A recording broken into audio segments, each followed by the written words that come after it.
7. The key to energy security is, put simply, a future independent of imported oil. To that end, energy-saving technologies like hybrid powertrains play an important role. But equally important is finding domestic renewable alternatives to petroleum. Now, the idea of growing your own fuel may sound like a grassroots scheme with no large-scale future. But guess what? The future is already here. As the name implies, biodiesel is a direct replacement for diesel fuel that is made from renewable resources. In the U.S., soybeans are the primary feedstock, but in other parts of the world, canola, palm, rapeseed, coconut, and other oils are used. It can also be made from recycled cooking oil or even some animal fats. The chemical process that refines biodiesel is called transesterification, and its only byproduct is glycerin, which has hundreds of uses in making cosmetics, drugs, and food products. Biodiesel is becoming more readily available across the country, and that includes many of the same stations where we are used to filling up on traditional diesel. The most common blend currently is a B20 blend. That's 20% biodiesel, 80% petroleum diesel. And the biggest justification for a 20% blend is it gives the best environmental benefit for the least incremental cost. Any application that can use number 2 diesel fuel can use B20 without having to worry about changing your vehicles or your delivery infrastructure, storage infrastructure. It's a seamless drop-in replacement fuel. Probably the largest growth of biodiesel and the largest growth opportunity is using biodiesel in lower blends as a renewable lubricity additive. We've been encouraged by major engine companies who have made a very strong statement by offering biodiesel blends as a factory fill in their engines as they leave the line. Last year, Jeep, in its new Jeep Liberty, offering a diesel option, rolling off the line in Toledo, Ohio, has 5% biodiesel right in the tank. In addition to that, John Deere, which is one of the primary engine and agricultural equipment manufacturers in the world, has announced that every John Deere tractor or combine rolling off the line in the United States will have 2% biodiesel blend in the tank. What about the notion of brewing your own biofuel at home? The internet abounds with ads for home refinery devices, and dozens of chat groups have sprung up to discuss every detail of the biodiesel process.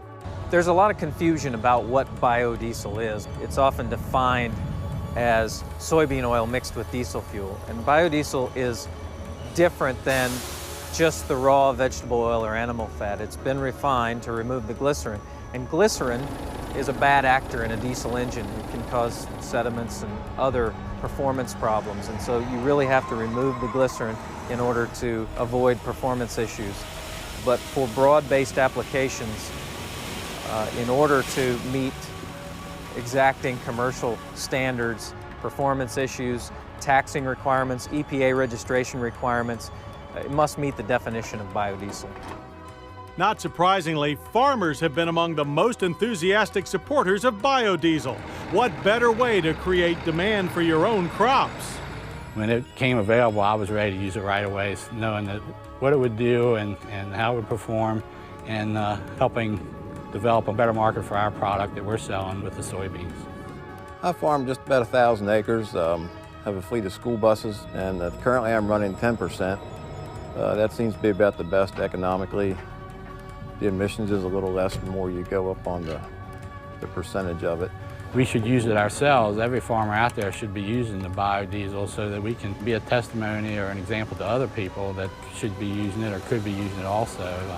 We have product here in our own country that we can use to offset that dependence on foreign oil. We grow another crop every year. I mean, it's renewable yearly. Farmers have invested over the last 14 years millions of dollars in checkoff funds or through the checkoff program to help bring biodiesel to where it is today, where it can be used as an on-road commercial fuel. The checkoff works when I produce a bushel of soybeans and then sell that bushel of soybeans. There's 0.5% of the sales price is deducted.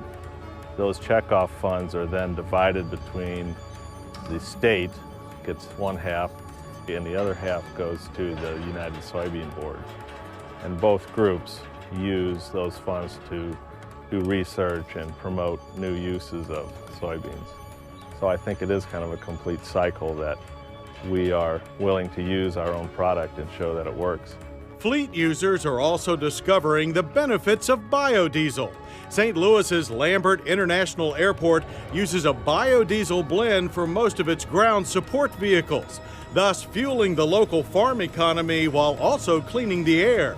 And municipal fleets like that of Arlington County, Virginia, know it's better to burn the bean than depend on fossil fuels. We have approximately 550 vehicles operating on biodiesel, including 125 school buses, all of our big trucks, our engineer construction equipment, and every morning we would start up our fleet of school buses at 6 o'clock every morning with this big black cloud that would hang over our trade center.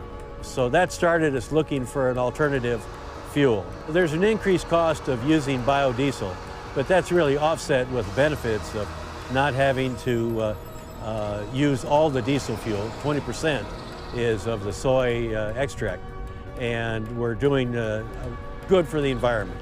It's much cleaner, and it's really, I think, helping the citizens of Arlington. We have yet to discover the perfect fuel, but biodiesel does come close. Aside from being domestically produced and renewable, biodiesel burns cleaner and lubricates engine parts better than the new low-sulfur petrodiesel fuels.